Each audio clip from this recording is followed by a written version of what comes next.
Para Deus, tudo tem uma sequência na natureza. E por isso, o processo de revelação divina é programado gradualmente conforme a evolução humana. Deus levanta progressivamente o véu da verdade, sem descartar o que foi revelado anteriormente. Fique até o final deste vídeo para entender de que forma Deus, em sua infinita sabedoria, revela pouco a pouco as verdades espirituais conforme o discernimento da humanidade avança. Eu sou Maurício Ramos e seja muito bem-vindo ao canal Espírita Orvalho de Luz. Caso ainda não seja inscrito, peço que se inscreva, que comente abaixo do vídeo e que compartilhe com quem ama. Aproveito ainda para lembrar que os interessados em receber o e-book com o passo a passo no Evangelho no Lar devem acessar este link que eu estou deixando abaixo do vídeo na descrição para entrar no grupo exclusivo do WhatsApp para inscritos do canal Orvalho de Luz, mencionando seu nome e cidade, e logo em seguida enviaremos o e-book via WhatsApp para os interessados. Vamos então entender quais as etapas que Deus utilizou para que nós possamos ter o desenvolvimento espiritual necessário como humanidade encarnada. Esses conhecimentos que Deus nos dá pouco a pouco ficaram conhecidos como revelações. Qual teria sido então a primeira revelação que Deus encaminhou para a humanidade? À época, por volta de 2000 a.C. a 400 a.C., foi fortemente marcada pela presença de profetas, dentre os quais Moisés, que se destaca como um dos principais.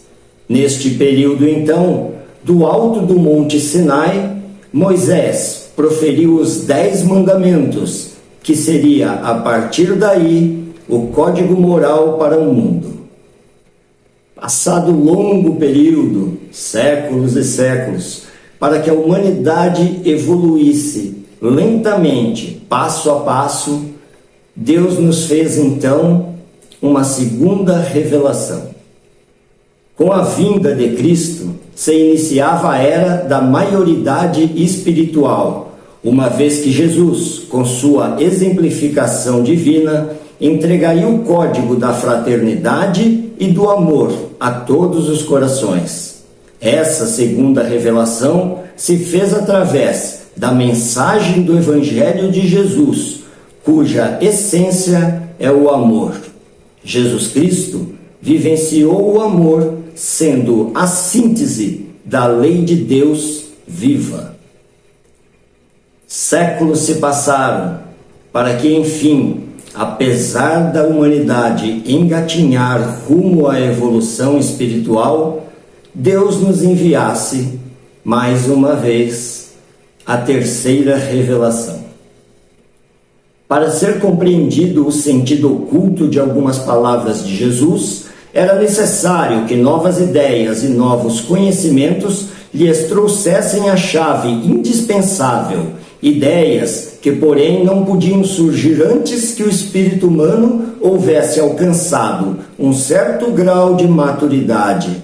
A ciência tinha de contribuir poderosamente para a eclosão e o desenvolvimento de tais ideias. Essa terceira revelação de Deus se fez então através do Espiritismo. O Espiritismo é a ciência nova que vem revelar aos homens, por meio de provas irrecusáveis, a existência e a natureza do mundo espiritual e as suas relações com o mundo corpóreo. Ele nos mostra que não é nada de sobrenatural, fantástico ou maravilhoso, mas sim que é uma força viva, atuante da natureza. O Espiritismo desenvolveu as leis divinas, de forma a evitar equívocos, sobretudo nos pontos morais. Veremos então a seguir um trecho da esclarecedora entrevista do grande médium Divaldo Franco no ano de 2021 sobre este tema das revelações de Deus. Dizemos na linguagem comum, este homem é a referência mais próxima do seu avô e está pagando os crimes do seu avô. Aliás, há um velho brocardo popular que diz: paga filho por pais.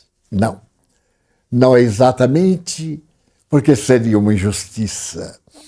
Eu não posso ser responsável pelos atos dos meus pais, meus primeiros ancestrais, mas eu poderei resgatar os crimes na condição de neto, porque desencarno nesse ínterim, e meu filho poderá procriar a mim, que já estou na erraticidade. Essa visão reencarnacionista e certa no primeiro mandamento demonstra quão antiga é a lei da reencarnação. A esse conjunto de leis e de tesas de natureza profética, nós temos o Antigo Testamento. E esse Antigo Testamento é a primeira revelação da divindade para com as criaturas humanas. Deus revela-se através de leis de harmonia, não de um código de justiça penal, mas através de um código de justiça recuperadora. Daí, a princípio, do ponto de vista espiritual, dizíamos que as penitenciárias, as prisões, são casas de correção, educandários. Não são lugares de punição, mas são lugares educativos para a correção das falhas da criatura humana. Passaram-se os séculos. A humanidade tomou das leis de Moisés e, na hebreia, por exemplo, elas se tornaram temerárias. Porque para os judeus foram estabelecidas teologicamente o mesmo número de dias, devoções, para o indivíduo libertar-se do perigo e não tombar no abismo da ignorância. A dureza dos corações fez-se aselvajada. E então, por misericórdia divina, veio Jesus. E Jesus não combateu a lei, cumpriu-a. Tudo aquilo que a lei mosaica estabeleceu, Jesus submeteu-se, acrescentando a lei de amor. A lei de amor ensina-nos a resgatar todo o mal através da solidariedade, da misericórdia, da compaixão e da ação gentil da caridade. A esse homem extraordinário que mudou a história, dividindo-a em duas grandes fragmentações, antes e depois dele, dá-se o nome de Segunda Revelação Judaico-Cristã. E o Evangelho desce à terra na figuração do seu autor, o poema da solidariedade humana, mas as criaturas humanas, ainda vinculadas aos seus instintos básicos, transformam a lei de amor em clemência e em perseguição àqueles que não lhe pertencem à grei. Não foi isso que Jesus disse. Eu tenho muitas ovelhas que não são deste rebanho. Ele não veio exclusivamente para Israel. Ele veio para a humanidade. Mas a humanidade, do ponto de vista israelita, estava dividida entre eleitos e gentios. aqueles que não teriam possibilidade de salvar-se, porque Israel acreditava no Deus único. É o primeiro oásis de monoteísmo na Terra, enquanto todas as culturas apresentavam deuses, Israel, à semelhança de um oásis no deserto ardente das paixões, apresenta no Deus bíblico de Moisés a presença da divindade. E foi o único povo da história, no seu tempo, a ser monoteísta. A transformação do Evangelho em uma doutrina organizada pela teologia dos homens fez que fracassasse, porque não produziu aqueles benefícios que Jesus havia prometido aos seres. Não logrou reverter da terra as paisagens lúgubres e deformantes da injustiça. Reclassificou as criaturas humanas entre potentados, poderosos e ralé. Os reis seriam de providência divina. A eles tudo se desculpava, porque eles estavam diretamente vinculados a Deus.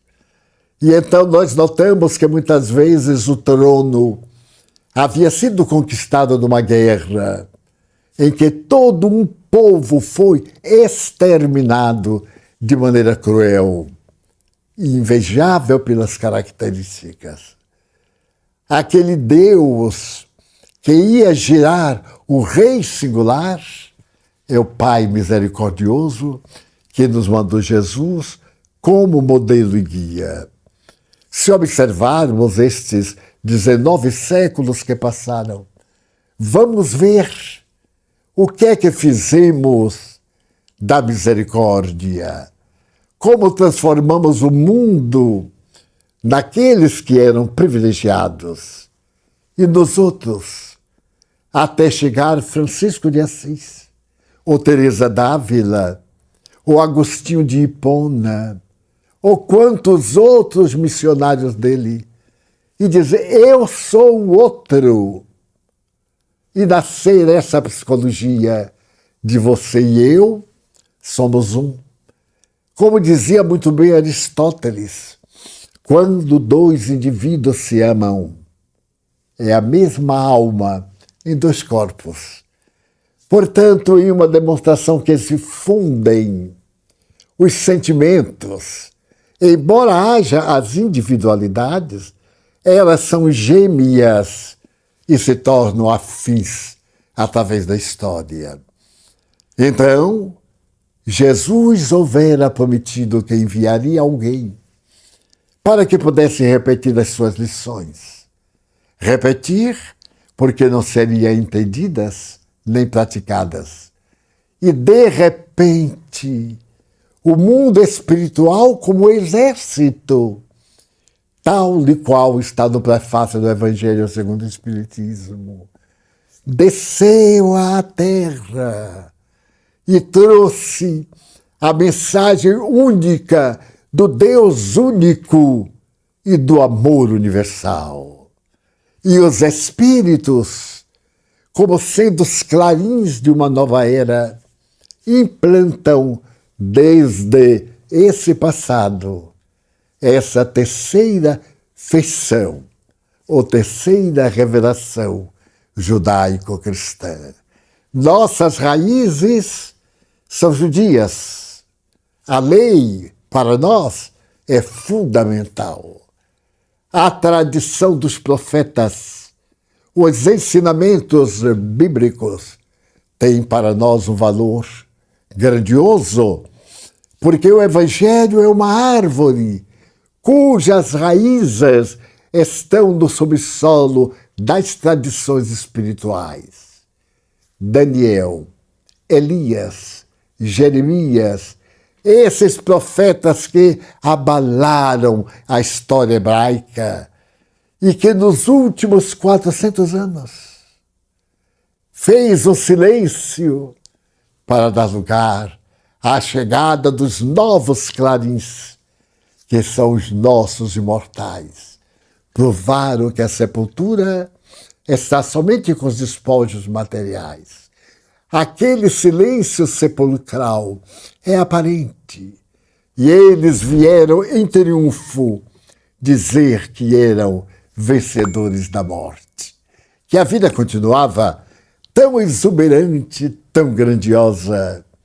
E o missionário histórico Hippolyte Lyon, Denis Arrivaio, mais tarde conhecido sob o pseudônimo de Allan Kardec, lança no sábado 18 de abril de 1857, em Palais Royal, na Galeria d'Orléans, na livraria Danty, a obra básica da terceira revelação, o Livro dos Espíritos.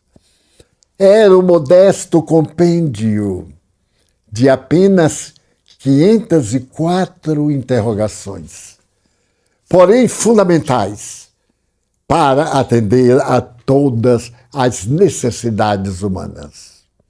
As três revelações da lei de Deus trouxe luz consoladora sobre a existência e a evolução da humanidade. Essas revelações vieram como demonstração da misericórdia divina, nos auxiliando em nossa evolução espiritual. Por isso, elas representam uma forma de Deus se comunicar conosco, sendo esta forma de comunicação no sentido da fé e da compreensão religiosa. Meu muito obrigado a você que ficou até o final de mais este vídeo.